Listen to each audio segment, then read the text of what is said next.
Hello friends, welcome to Rupa's kitchen. আশা করি আপনারা সকালে খুবই ভালো আছেন। আজকে মজাদার একটা রেসিপি নিয়ে হাজির হয়ে গেছি। আমার আজকের রেসিপি চিকেন কাঠি কাবাব বা চিকেন শাসলিক। এই কাঠি কাবাবটা অনেকে অনেক রকম পদ্ধতিতে তৈরি করে। আমি একদম সহজ পদ্ধতিতে তৈরি করে দেখাবো কিভাবে ঘরোয়া উপকরণে কম মশলায় চটজলদি এটা তৈরি করে নেওয়া যায়। সেই রেসিপি আপনাদের সঙ্গে শেয়ার করব। আশা করি আপনাদের ভালো লাগবে। অবশ্যই পুরো ভিডিওটি দেখবেন।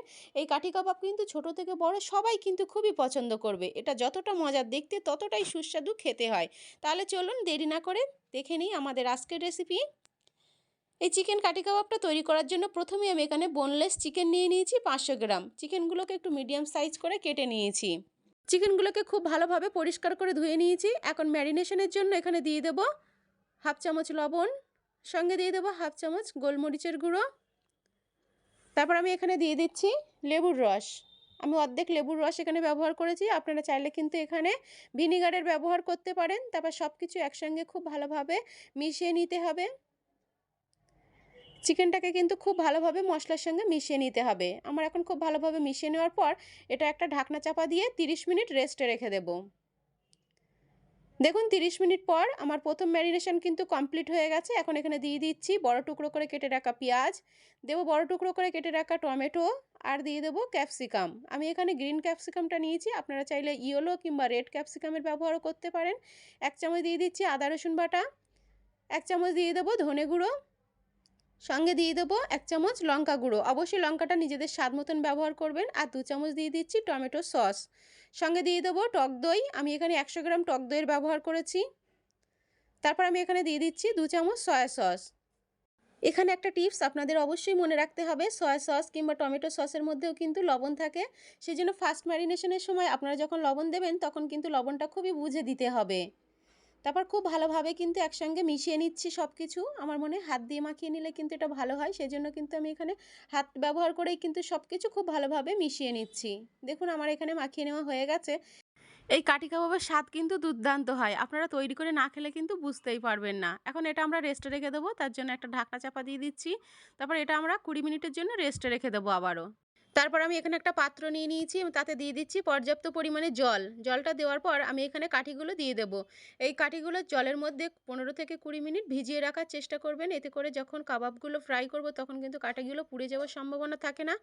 এদিকে দেখুন 20 মিনিট পর চিকেনটা কিন্তু আমার পারফেক্টভাবে ম্যারিনেট হয়ে গেছে। এখন এই কাঠির মধ্যে গেঁথে নেব। প্রথমে আমি এখানে দিয়ে দিচ্ছি ক্যাপসিকাম, তারপর দেব পেঁয়াজ, তারপরে দিয়ে দিচ্ছি একটা চিকেনের পিস, তারপর আবারও আমি এখানে দিয়ে দেবো টমেটো স্লাইস, একটা পেঁয়াজ। এই কাঠি কাবাবের পেঁয়াজটা কিন্তু খেতে দুর্দান্ত লাগে, সেই জন্য আমি পেঁয়াজটাকে একটু বেশি দেওয়ারই চেষ্টা করেছি। তারপর আবারও একটা দিচ্ছি ক্যাপসিকাম, সঙ্গে দিয়ে দেবো পেঁয়াজ, একটা চিকেনের পিস। এইভাবেই কিন্তু প্রতিটা কাঠি আমি তৈরি করে নেব। আপনারা কিন্তু আপনাদের মন মতো যে কোনো রকমভাবে কিন্তু এই কাঠিটাকে সাজিয়ে নিতে পারেন। কোনো রকম কোনো অসুবিধা হবে না। আমি যেভাবে সাজাচ্ছি সেভাবেই যে গেঁথে নিতে হবে তার কিন্তু কোনো মানে নেই। দেখুন আমার একটা তৈরি হয়ে গেছে। দেখতে জাস্ট কতটা সুন্দর হয়েছে দেখুন। এইভাবেই কিন্তু আমি আরও একটা গেঁথে দেখাচ্ছি। প্রথমে দিয়ে দিচ্ছি ক্যাপসিকাম, তারপর দেব পেঁয়াজ, তারপর দিতে হবে একটা চিকেনের পিস, তারপর আবার আমি একটা দিয়ে দিচ্ছি টমেটো স্লাইস, পেঁয়াজ, আবার দেব চিকেনের পিস। জাস্ট এইভাবে একটু সাজিয়ে গুছিয়ে নিলে কিন্তু দেখতে ভালো লাগে।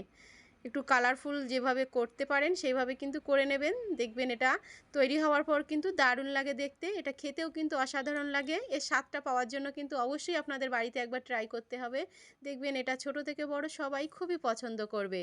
একবার বানিয়ে খাওয়ালে কিন্তু তারা বারবার রিকোয়েস্ট করবে এটা তৈরি করার জন্য। তাহলে অবশ্যই বাড়িতে একবার ট্রাই করবেন। দেখুন আমার আরও একটা তৈরি হয়ে গেছে। এইভাবেই কিন্তু আমি সবগুলো কাঠি তৈরি করে নিয়েছি।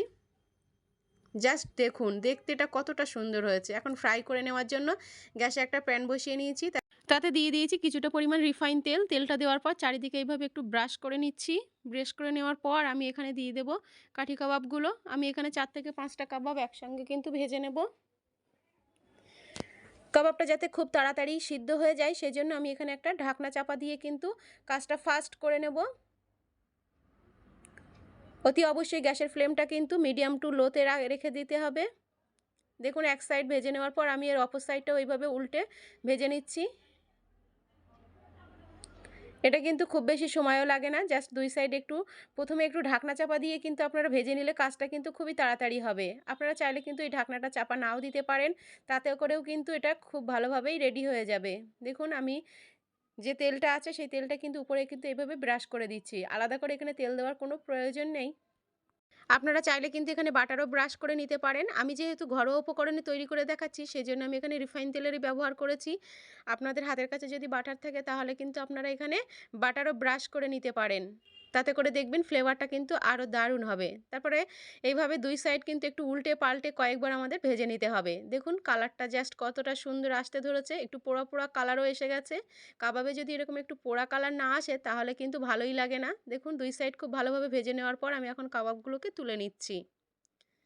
এইভাবেই কিন্তু আমরা কাবাবগুলোকে রেডি করে নেব। দেখুন জাস্ট কতটা সুন্দর দেখতে হয়েছে। আমি এইভাবেই কিন্তু বাকি কাবাবগুলোকেও ফ্রাই করে নেব। দেখলেন তো কত সহজে বাড়িতে কাঠি কাবাব তৈরি করা যায়। এটা যেমন দেখতে খেতেও কিন্তু দুর্দান্ত স্বাদের। আশা করি আমার আজকের এই কাবাব রেসিপি আপনাদের খুবই ভালো লেগেছে। ভালো লাগলে অবশ্যই ভিডিওতে একটা লাইক করবেন। কমেন্ট করে জানাবেন কেমন লেগেছে। চ্যানেল সাবস্ক্রাইব করে পাশে থাকবেন। ধন্যবাদ সবাইকে। দেখা হবে নতুন কোনো রেসিপি